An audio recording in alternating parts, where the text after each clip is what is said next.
speaker today.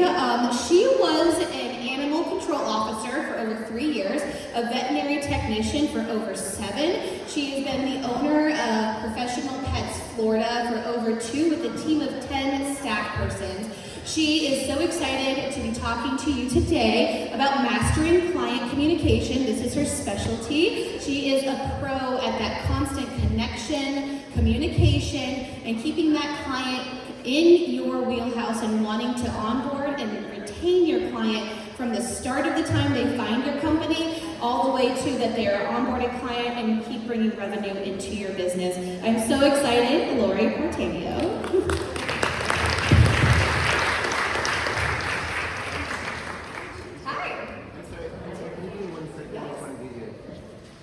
If y'all could, when somebody's up here speaking, if y'all could not be speaking, would be really, really helpful for the people up here speaking.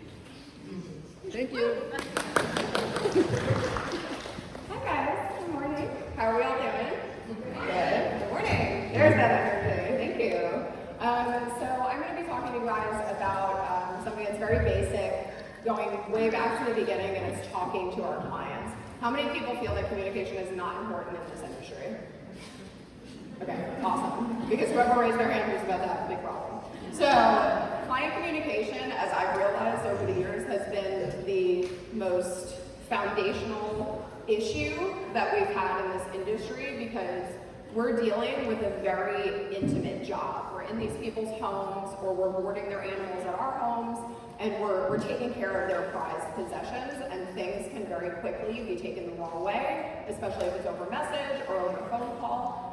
So I want to just deep dive into that and avoid those situations as much as possible, and maybe de-escalate some conflict that you guys may or may not come across. So just a little bit about me. So this is me. So I own 2 businesses. One is a for-profit company. It's called Professional Pets Florida. We do overnights, pop-in visits, dog walking, and flight nanny air transport. We all have some kind of experience in the animal world, so we do take care of a ton of senior, special needs, medically needy, or disabled animals.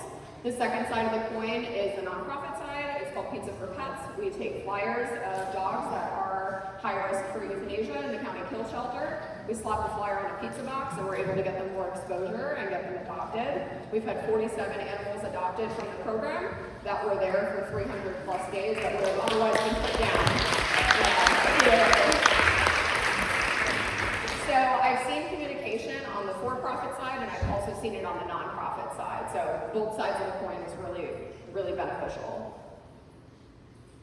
So this is what we're going to be talking about. So in order to understand your clients, you have to understand your own mind first. Because if you're not in the right mental space, then you're not going to be able to deal with any conflict that comes up. So the very first step and the very first part of this is getting your mind right.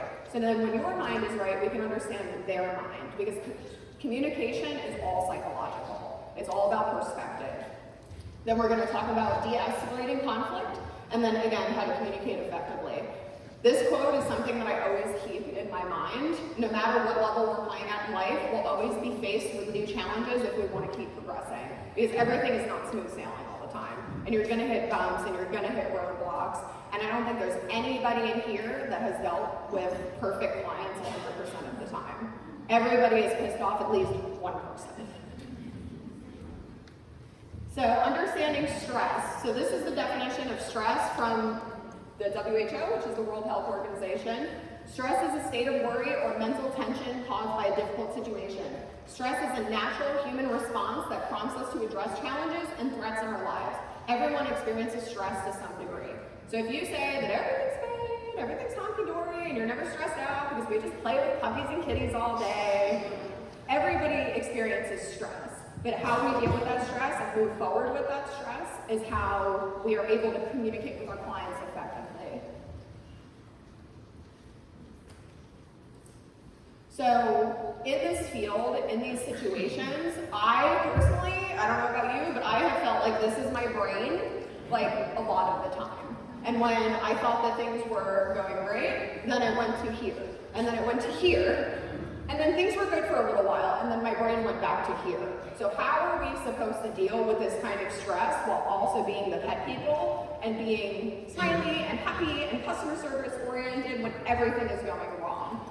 I'm sure that you guys have had a situation that just feels like it's just one thing on top of another. And then when you finally get to the last thing that pushes you overboard, it could be something so small. It could be the smallest thing in the world, and it just puts you over the top. So bringing your own brain back down to being level-headed before you attempt to deal with those conflicts that may need to be de-escalated is the best approach, because I'm sure that I have seen something controversial in the portal or a concern from a client, and immediately my first response is to message it back and be like, oh my God, I'm so sorry, or oh my God, this. And we all just gotta chill, take a second, and deal with it.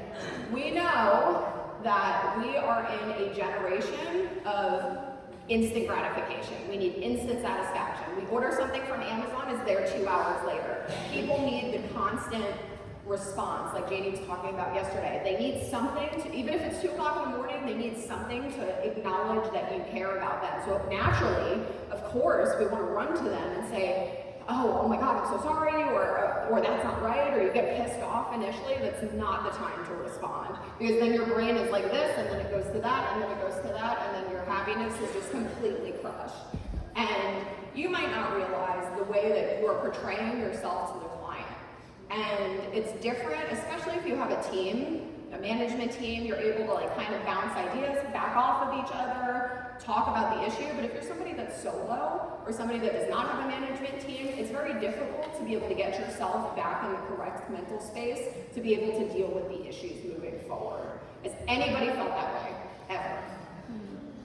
Couple of you? Okay. Awesome. I feel like there's more of you that are just a little chatty, but I've dealt with it, definitely.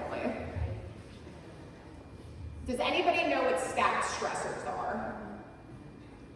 Nobody? Woo! Cool. Okay. So I want to talk about this because this is something that I learned, and I'm not a psychologist, I'm not a doctor, but communication is something that I've always wanted to understand the psychology behind. And it's always been so interesting to me because stacked stressors is just exactly what I was saying before. It's that tip of the iceberg. It's that little thing that just completely pushes you over the edge, but it's really just been a combination of everything that has happened during the day to you. And just that little, oh man, they didn't have my drink at Starbucks, now it's over. It's over. Hello? Okay, so I want to talk about two sides of the coin. So animals also have stacked stressors. So when we start out with animals, we start out here. This dog is super shy, he just left the house. He's nervous because there's a busy street. And everybody's already on edge because it's a busy street and he's a little more nervous dog, right? So now we're moving over to this phase, and he is now more anxious and more stressed out because now on top of the busy street, we've added on traffic. And now there's noises and there's cars and everything is happening at once. So now we're gonna move forward and we're gonna add in, on top of the busy street, the traffic, we're gonna add in other dogs.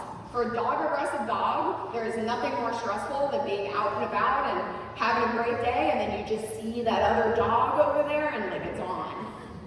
So now we're already at the tier 3 of our stress level. And as professional pet sitters and dog walkers, it's our job to de-escalate before we get to this point. Because if we get to this point, where now we have a busy street, there's traffic and there's other dogs, God forbid a new person comes by, we can't cope. We're losing it, the dog starts gator rolling, everybody's screaming, there's poop bags flying, it's a whole thing. So every animal and person has a threshold, and only you know what your threshold is. We don't know necessarily, because dogs are so different from one another, we don't know what their threshold is. As we work with these animals, we understand what their level is, what's too much, and what's going to push them over the edge. So same with people. So this is like the worst day in the world for me, right? I woke up late. I'm a morning person. So if I wake up late, by some grace of God, my day is already off to a very bad start. So now, on top of waking up late, my Starbucks is closed. I have no caffeine in my body. And if anybody is a coffee drinker or a tea drinker, like I can't really function without it. So on top of waking up late and being stressed out, there's no Starbucks. So now, when I get into my desk, I've already woken up late, so my day is behind. I couldn't do yoga. I couldn't grab my coffee. I come in and there's a 1-star review.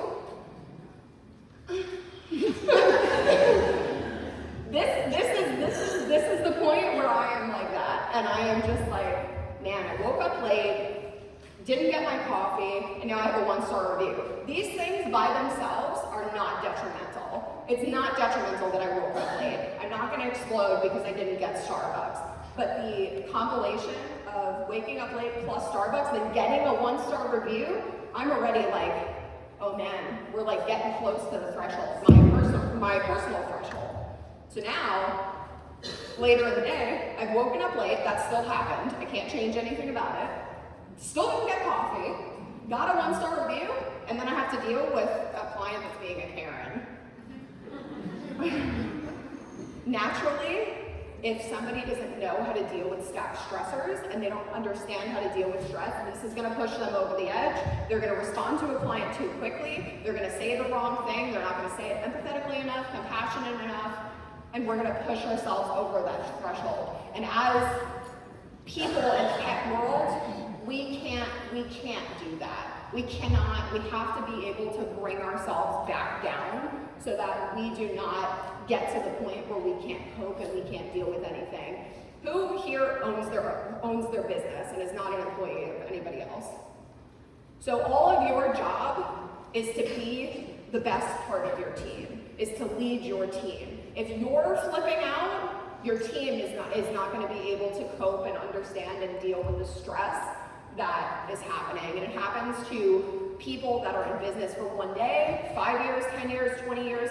Everybody deals with staff stressors because we are all humans. And it's okay, because stress, again, is a natural thing. We just need to understand how to cope with it so that we do not reach our breaking point. Because when we reach our breaking point, we get burnout.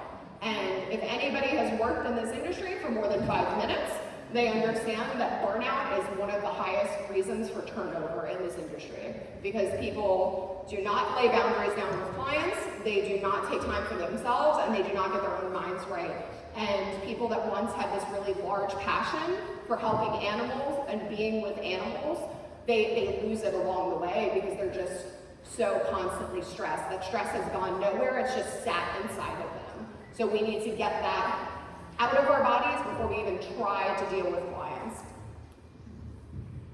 So this is what I call the stress rainbow. So there is a time where stress is optimal. We need to be able to use stress to push forward. Because if we don't have stress and everything is honky-dory all the time, nobody would be motivated, nobody would want to do anything. So optimal stress level is in the yellow and green right here in the middle.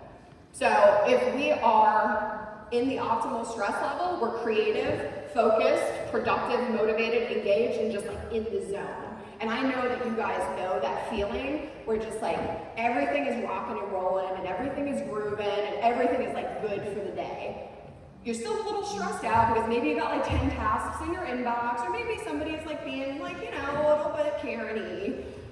But we're still like in that good mindset where like that stress is optimal. If we are like way under stressed, we get to this side, the purple side of the rainbow. We're bored, we're unmotivated, we're inactive, we're listless, relaxed, laid back. That's the lack of stress. And that because we don't have at least a little bit of stress in our day, we can't get to this optimal level. If we're too stressed and we're overstressed, we get to the red side of the rainbow. So we are overwhelmed, exhausted, burnt out, anxiety, panic, breakdown.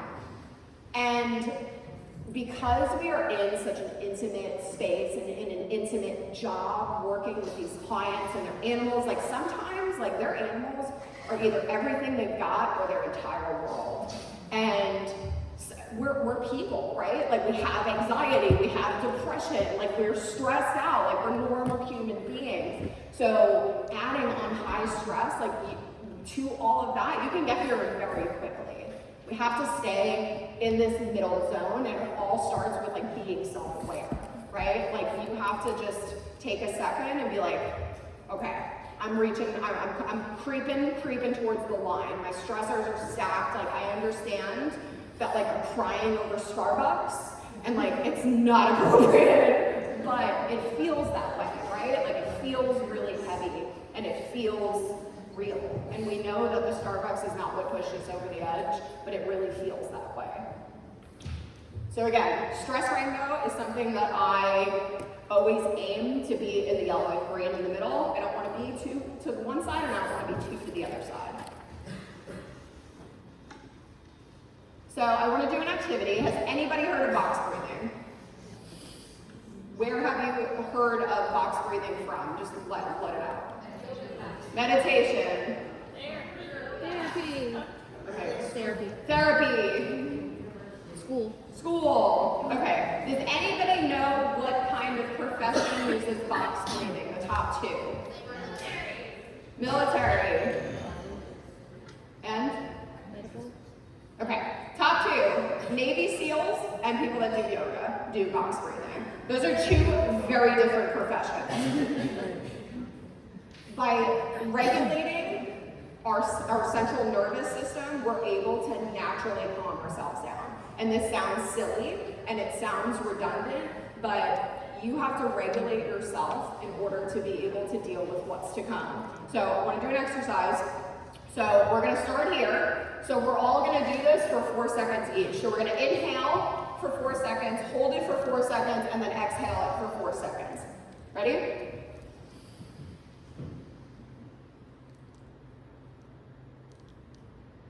And again. This box breathing has saved me more times than not because this is the time that I need. It's only 4 seconds. You have to do it a couple of times. But this has saved me to just sit down and deal with the situation and I know that I have to get my body right. Because if your body is in a constant state of stress, nothing is going to get done. We as people, as business owners, as employees, as contractors, we all have to get ourselves right. And if you are somebody, I love self-growth, self-help, all that good stuff. If you're somebody that also likes that, there are tons of resources out there for like books and stuff, and just getting your brain right and getting your central nervous system correctly. So now we're going to dive into understanding communication. I'm going to read this for the people in the back.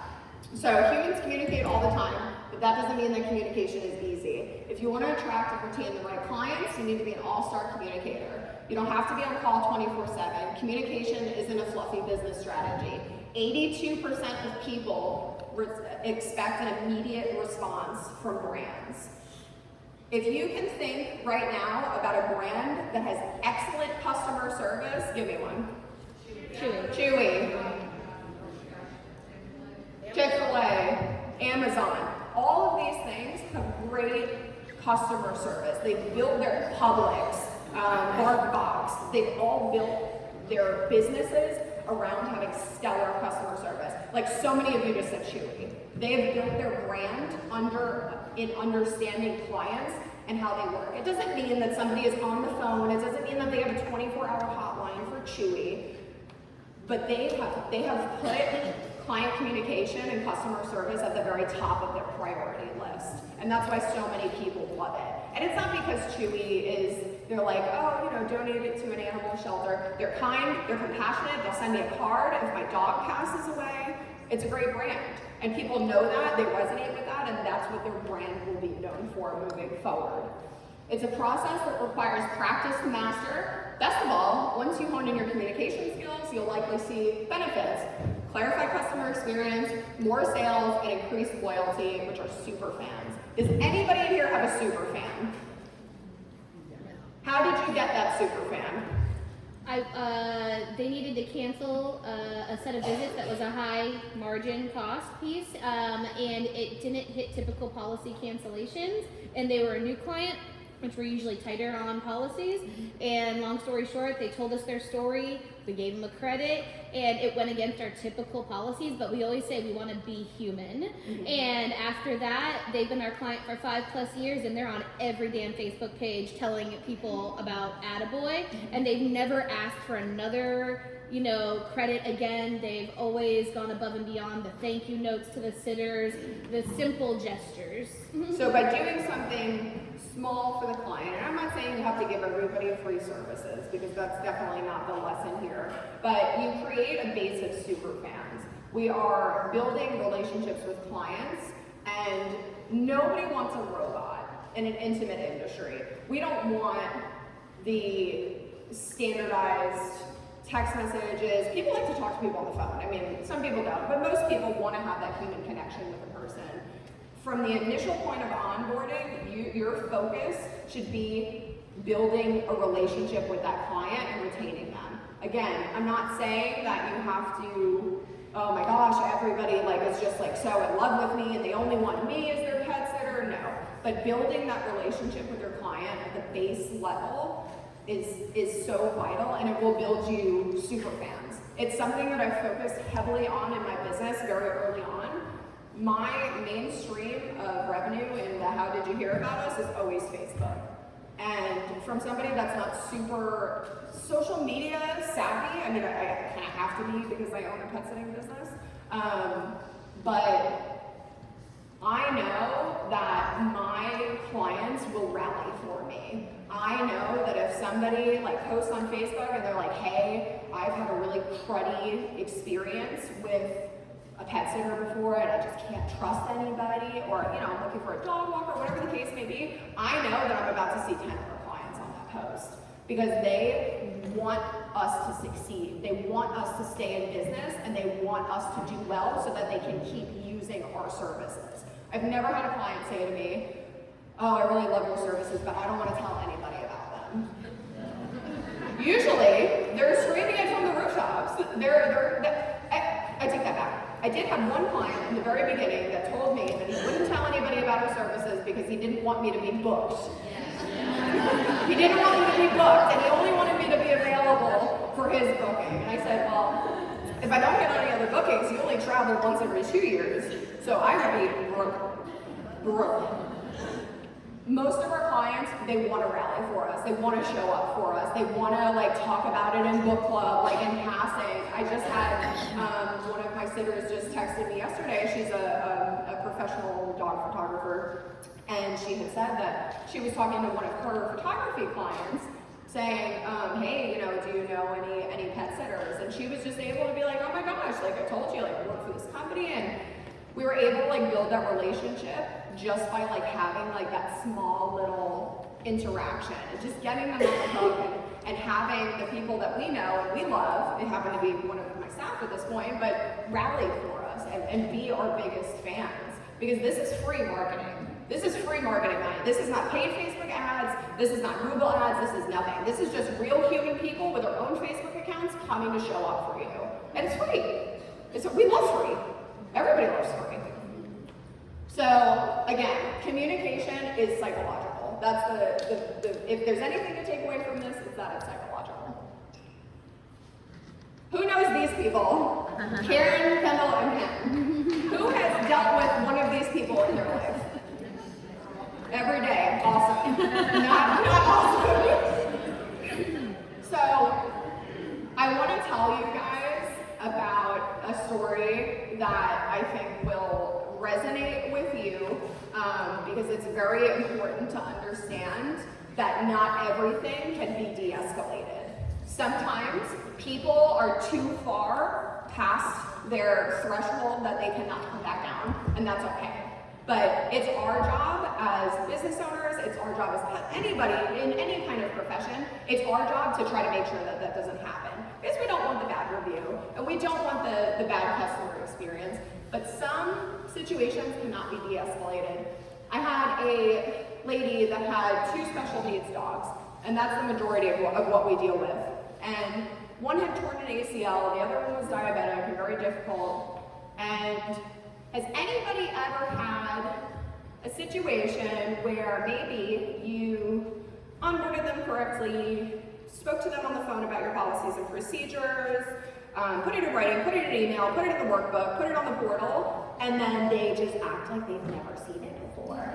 And they couldn't understand why somebody from my team is coming instead of me.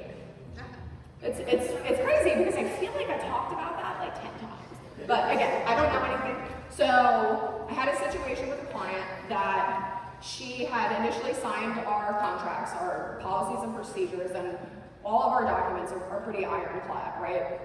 And she had later, after she paid her 50% non-refundable deposit, she had come to me like 3 months later and told me that she's not comfortable with the contract that she signed 4 months ago.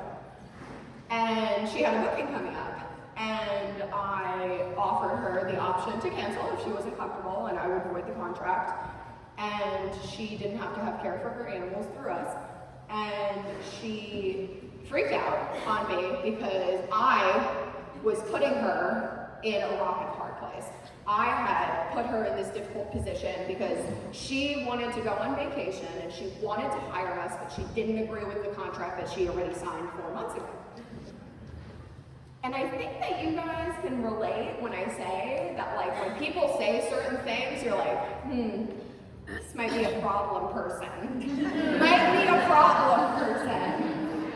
So my ears perked up a little bit, and I said, okay. And now I'm doing every trick that I've had in my book. And I come from a background of medicine, so I am dealing with emotional people and their owners in a clinic setting, and I work for animal control. I am dealing with the worst people that you've ever met in your life, and people that do not treat animals correctly.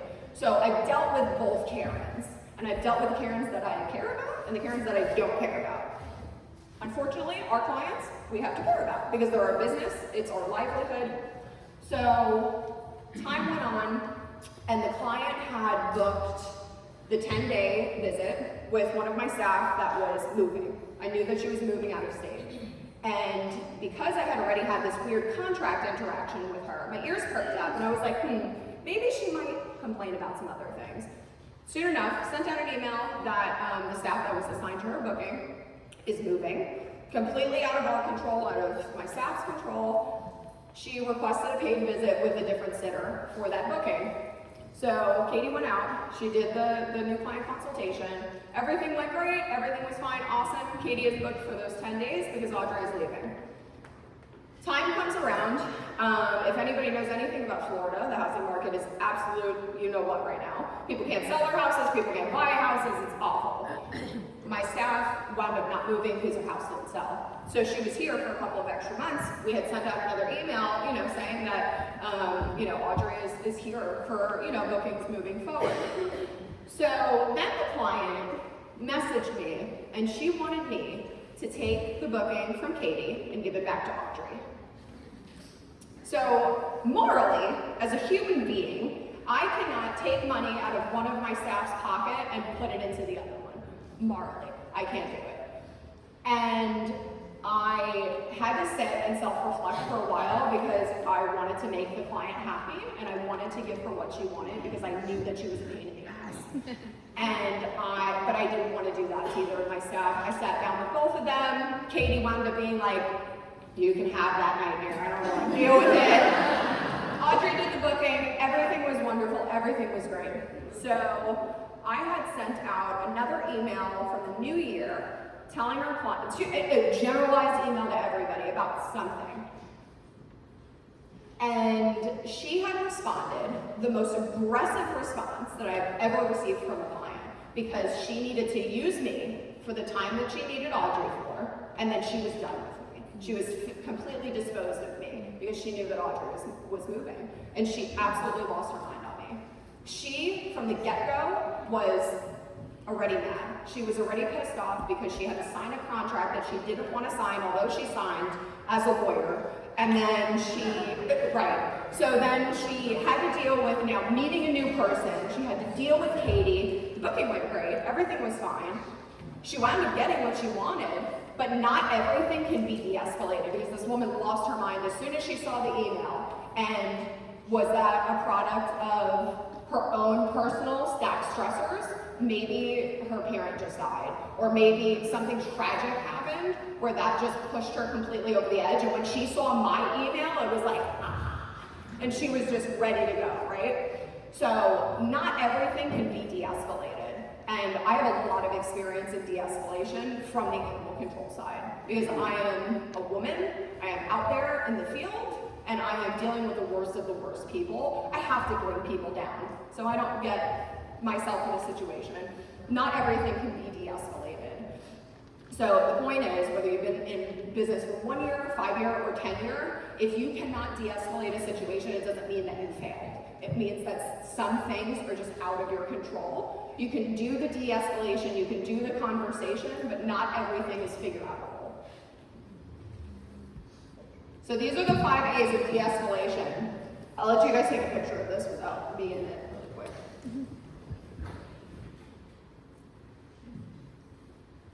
This is something that has helped me both in animal control and vet med and my own personal business. So the first A is acknowledge. You have to acknowledge these people's experiences. You have to validate their feelings, because even if it's incorrect and even if it's wrong and you know that they're in the wrong, their feelings are still valid because they're still feeling the things that they are feeling, right? So we have to acknowledge that not that they're correct, because they might not be correct, but acknowledge that they are having a problem with this. We have to address the issue. What is the core of the issue? What's the root of the issue, of the argument? We have to assert my position. Just because I'm trying to deal with a client and de-escalate a situation does not mean that I have to lay down on the floor and get walked on, because that's not the case either. Our goal is to de-escalate the situation as best as possible, but that doesn't mean that we have to lie down. Agree on improvements. So when we're having this conversation, what can we do moving forward to make sure that this doesn't happen again, or you don't feel this way again? And then appeal to their understanding. Everything has to come full circle. We have to acknowledge the issue, and then we have to appeal to their understanding. Not everything can be de-escalated. This is so important, because I know personally, I feel almost like a failure if I can't get something de-escalated, or I couldn't do something for a client, and I take it very personally. And the truth of the matter is that it's not very personal. It's just, you don't know what kind of stack stressors were going on during that day. These 5 A's have helped me in every avenue of my life. Whether it's dealing with a situation with a staff member, or your management team, or a client, or my family, or my relationship, like, all of this is very good, just like food for thought for your own brain. So it's not what you say, it's how you say it. Okay, but how do I say it? So we are going to talk about something, what I call the 3 P's. The first P is purpose. I'm going to read this again for the people in the back. In the age of instant messages and email, it's more important than ever to clarify information with your client.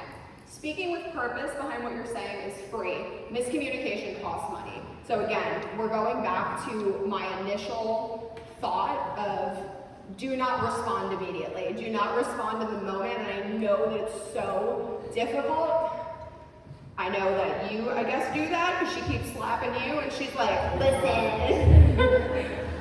We're not gonna react in the moment, and we're not gonna jump the gun, because when we do that, you are gonna look back on it later and you're like, oh, man, I really should have said that differently, or man, I really should have added this in. And like, we can't keep following up on messages like, oh, and another thing, and another thing, and another thing. We need to get ourselves composed and our central nervous system regulated before we even begin to have the conversation. When we are ready to have the conversation is when we are using the 3 Ps. So, whether the customer expected your product to be a different size, didn't understand your policies, or expected a certain deliverable would be included in your pricing, misunderstandings cause a rift between you and the client. Better communication prevents pricing misunderstanding that costs you business. It can also make your customers happy, so it's a win-win.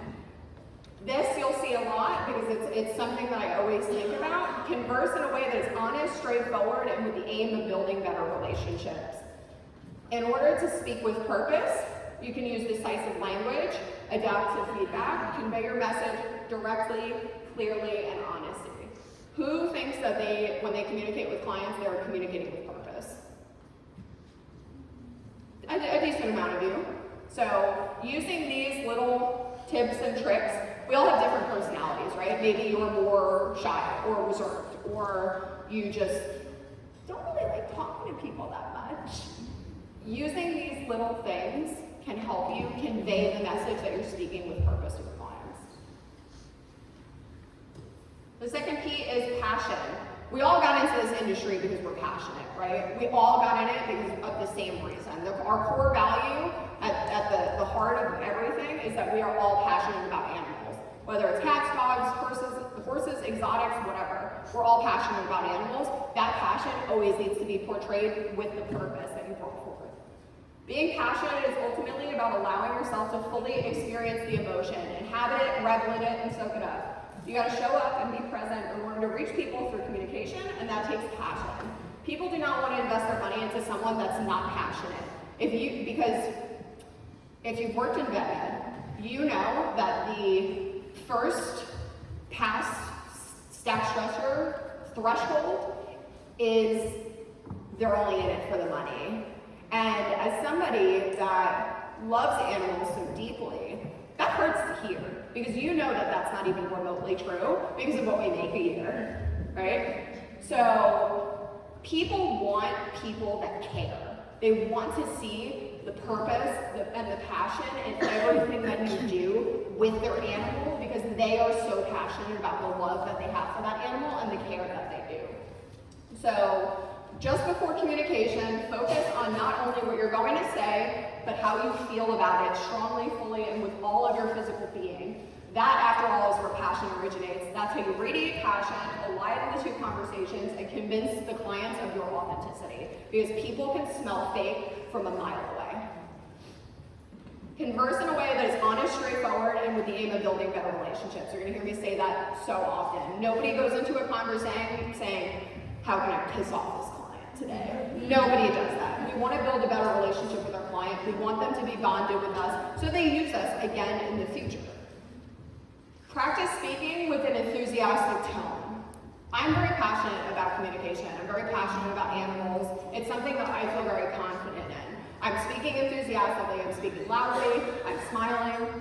Pay attention to what it is about others' voices that make them engaging.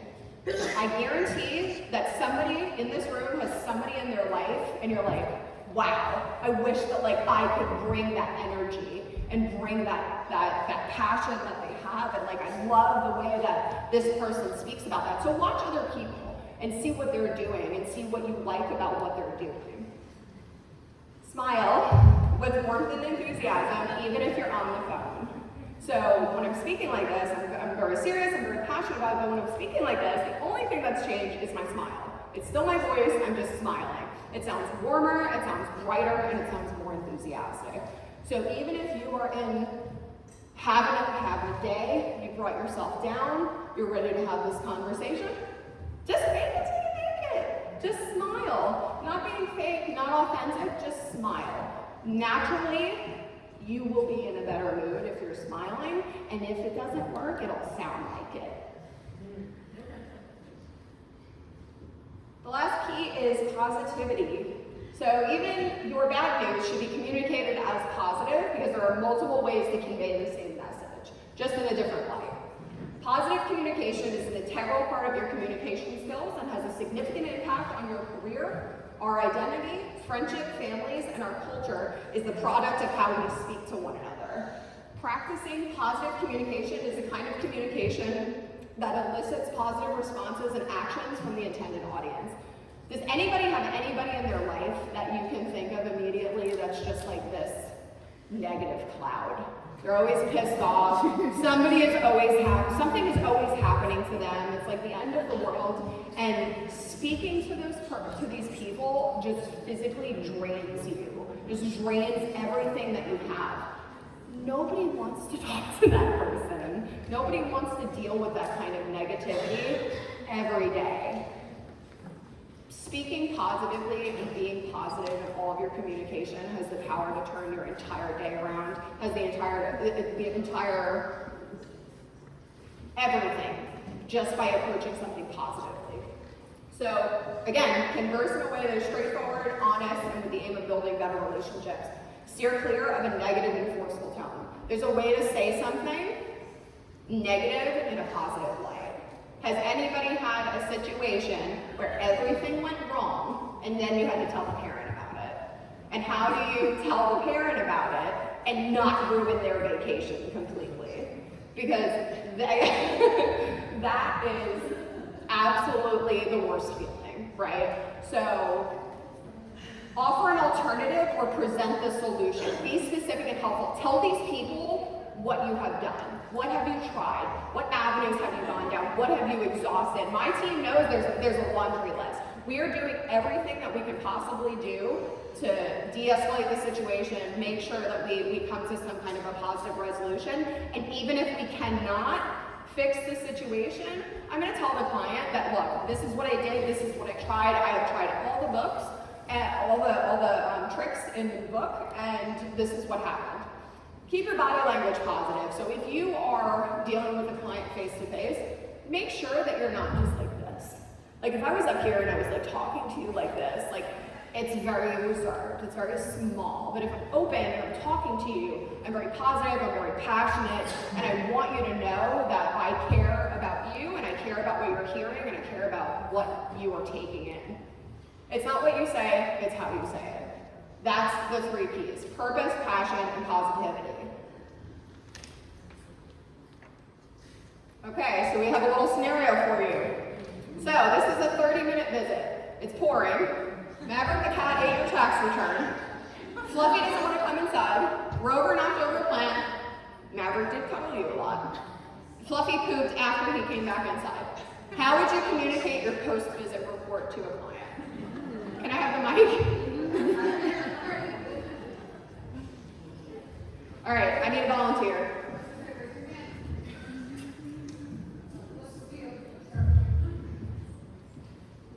I think the cats are feeling the weather.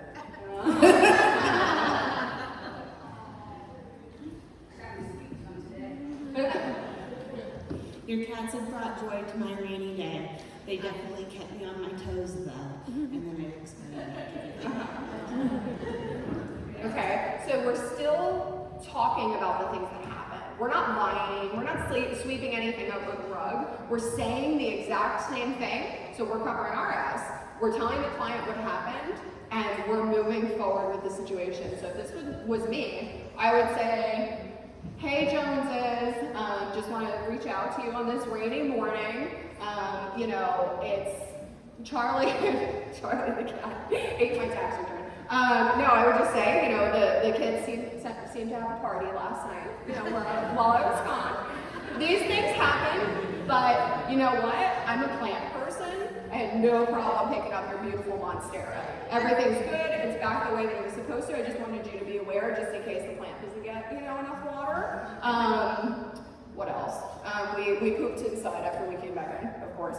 I would tell them that, you know, I wouldn't want to poop in rain or something similar. You know, I understand why Fluffy felt that way, but again, everything was fine, everything was good, and you almost want the client to think that you're not making a joke of it, but you're making light of the situation, because a lot of clients, especially the clients that we deal with, senior, special needs, medically needy, disabled, they almost feel like hiring a pet sitter is a burden on the pet sitter. And they should never feel that way. And kind of making light of the situation, or if somebody has like I have 2 really bad dogs. They're just not behaved well, they have no manners. It's like I know when I drop them off for boarding, I'm like, all right, Godspeed. Like, good luck with the girls. Like, you know, I feel bad, but you know, the pet sitter that I use, you know, she always communicates, like, you know, if the girls like got into something, she always communicates it in a positive way. But like, I know my dogs are a pain in the ass. Like, I understand. Like, they also know, but she doesn't make me feel like it's a burden for me to drop off my dogs with her. And I think that that's super important. Do we have any questions?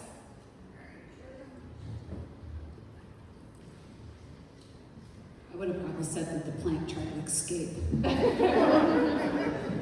I don't really have a question, it's more of a statement, Sure. And perhaps this is because, you know, I'm further on in my life and career, but I usually, if I don't like the dog, I don't like the client, and I have made the decision that if anything happens after one time, perhaps we're not a fit. The other thing is, with a lot of these statements, like you said, I definitely use proactivity. So like, for instance, you know, when the dog goes, I mean, it's going to happen, it's part of the job, and with the vomit, I usually ask the client prior, where do you keep your cleaning supplies? Especially if they are going to be gone for a considerable amount of time. As far as the weather goes, I usually say, I hope that the weather is better wherever you are having your vacation. But I really have just learned that I can't fix people, and the amount of time to spend on these scenarios is taking away from my profit. Yeah. Anybody else?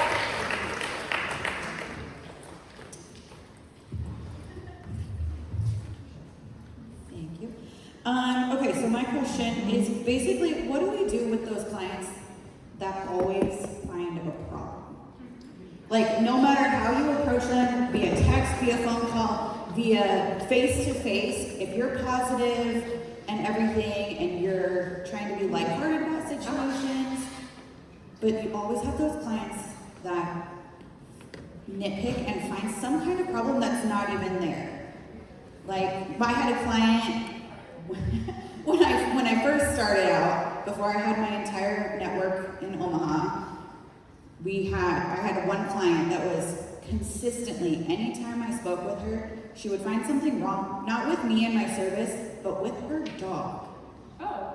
And anytime I would like say, hey, you know, like this is how our visit went, she would be like, well, did she do this, this, or this? Or does she seem like she's this? And every time I would have to be like, no, no, I didn't notice anything like that. But it was consistently. She also didn't like to pay the rates and was always asking for discounts, but that's a whole other problem.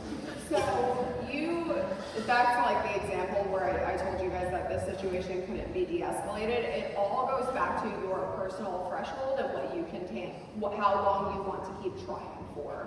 Because I found over time that from the jump, we all kind of have like that sixth sense in the back of our brain where we're like, ooh, that's weird that they're pissed off about that, or like, ooh, it's weird that like they're reacting in this way to this situation. So when I deal with somebody that's consistently unhappy, I know that it's not a good fit for my business. I would rather not have to deal with the client and have them have a better experience elsewhere than constantly trying to please somebody that's never going to be satisfied.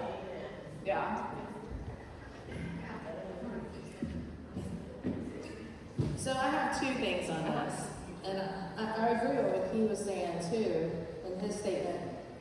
And how I would do this is, I learned in this that I learned I come from a medical background, so I learn people. So I learned how to assess the situation. So I look at the situation of who I'm thinking about who I'm talking to. So I keep my girls on track to a point where I want facts. I'm the only one that contacts our client. So because in the beginning we had problems with, well, she said this and she said this and she promised me this. Well, when they do this, now I know that they didn't say that because I'm the only point of contact. Right. So when I'm looking at this and thinking about this, I wouldn't hit those points, but I had a house that was like this. And We all have had a house that's like this. And I thought to myself, the first thing I would have said, well, last night they had a party, it was Times Square, was in your living room. And Right. So I only hit the points on what needs to be. And the main thing that I can see here that, I would think about was the vomiting for the cat. Maybe they might want to know, maybe they don't, but it's the personality of the person. And that's just what I just wanted to share that. And it's just, I had a problem client, kind of what you were saying, and this was the second part of it, is that she, no matter how much I went over the contract, no matter how much I already told her, when she was getting ready to leave, I required payment up front. She wanted to change, she didn't care what my policy said, she wanted to change it. So my meet and greets take time, As they're assessing me, I'm assessing them. In my head, I'm already thinking, this is a problem. I live in a town that it only takes one person and to slam me. And I'm thinking to myself, you gotta really know the problems before they come. And it's sad because they probably done this to somebody else. And, you know, and this lady, unfortunately, I had to let her go and tell her we're not a good fit, and I had to let her go. But it took a lot of assessing in the beginning, but she wanted to change my policies, and we can't let them change us, who we are. And we know that when we say, like, we're not the best fit for you, we're really saying, you're not the best fit for us. And that's okay. And not every client is going to be a fit for your business. I live in Hillsborough County in Florida. I'm in the Tampa Bay area. There are a bajillion dogs. There are cats and exotics in the area. There's a bajillion pet sitters. There is going to be somebody else that clicks with the client better than you do, that it understands them better. And it's okay to say that although I've been doing this for 10 years, this is not a good fit for us. Anybody else? I just wanted to share an experience that I had within this last few months, because setting the boundaries, sticking to my policies was very hard for me. I lose my backbone sometimes. So, you know, around Christmas last year, I was like, I'm gonna do this, I'm gonna stick to my guns, you know. I had this client, we actually both met her, meet and greet. She was amazing. She was the ideal client that we all want to clone. We get to starting the services, and this woman has lost her mind. She's telling me dogs that she doesn't even know, doesn't own anymore. She does everything that she had showed me at the meet and greets, gone. There's no food bowls, there's no leashes. I mean, like, everything is a mess when I get there. So I'm like, oh, this woman's fired. Like, this is not gonna work. And it went like this the entire week that she was gone for her vacation. And it was just a mess. So I say this to remember to show people some grace sometimes. 2 weeks later, she found out she got diagnosed with stage 4 cancer. Oh. And she wasn't there. I mean, it wasn't her fault. So I just, you know, I know we need to all stick to our guns. I know we have to stick to our policies, but it's just something I learned was not to jump so fast, because I would have felt horrible if I had gone ahead and fired her, and then, you know, she was going through all of this. And I think that what you said about, like, giving the client grace, like, we constantly forget to give ourselves grace, especially in this field. I just had a situation that was the most difficult booking I've ever had in my entire life.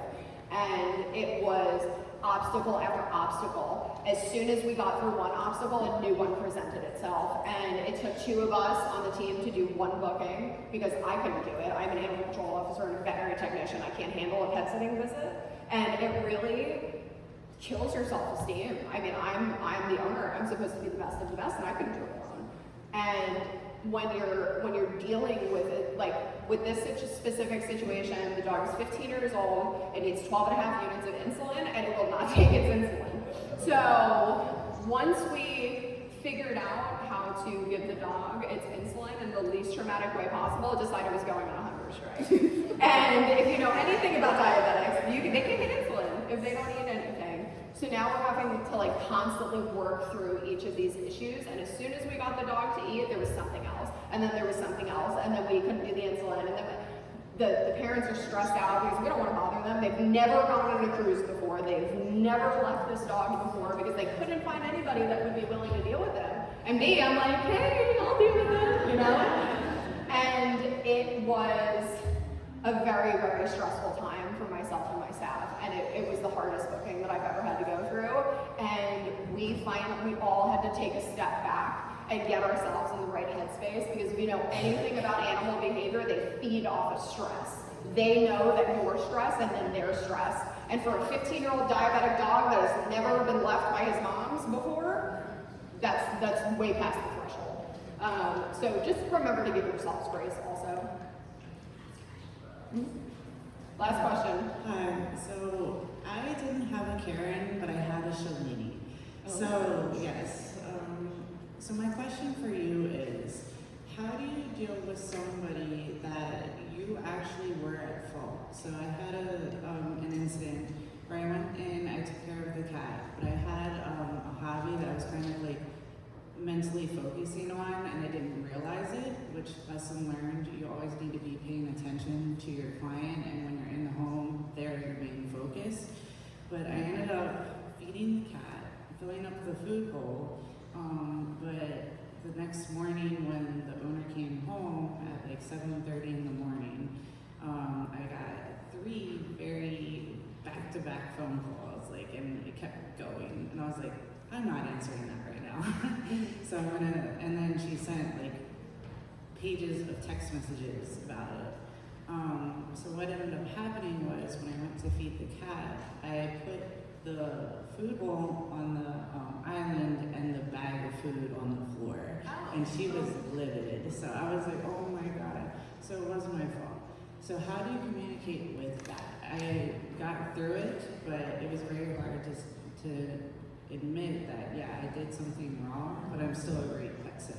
Right. And that's the hardest thing for us, right? To like be able because like when people feel that either they're in the wrong, our first, as a human, our natural response is to defend ourselves, even though we're in the wrong, right? Because we are a great pet sitter and it was just an oversight. But again, this goes back to speaking honest, straightforward, and at the aim of building better relationships. And we really have to like humble ourselves and like be able to like say like in more politically correct terms, like I fucked up and like fucked up bad and I'm really sorry. And they might not accept your apology. I mean, that's happened in my own personal life. I tried to make amends with somebody, it just didn't work out. And I think that giving yourself grace and being at peace with saying that I was honest with them, I messed up, I genuinely apologized purposefully, and that I will not make the same mistake in the future moving forward, and just take it as a learning experience, because it of course depends on every situation, but like that could be the end of the world for somebody, or you know, and it couldn't be, it doesn't even have to be that serious. It could be that you put the water bowl in the wrong space, and that's the end of the world to a client. So honest, straightforward, at the aim of building better relationships. So, moving on. This is what we talked about: stack stressors, stress rainbow, 5 A's of de-escalation, and the 3 P's. If anybody is remotely interested in anything that I had to say this afternoon, I'm coming out with the Mastering Client Communication course. It'll be out in July.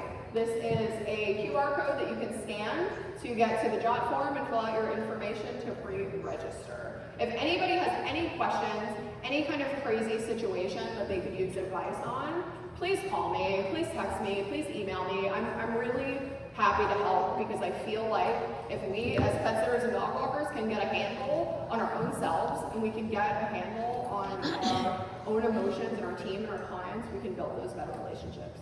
Thank you guys.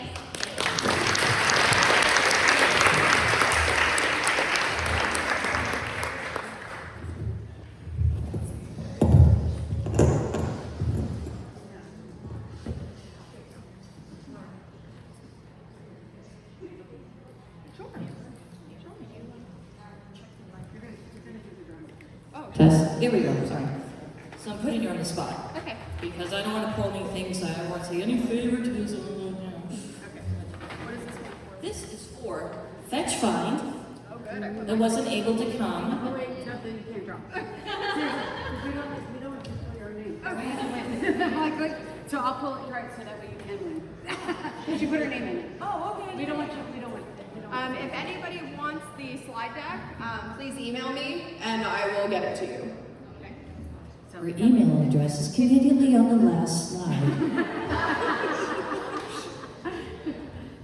All right. And the winner is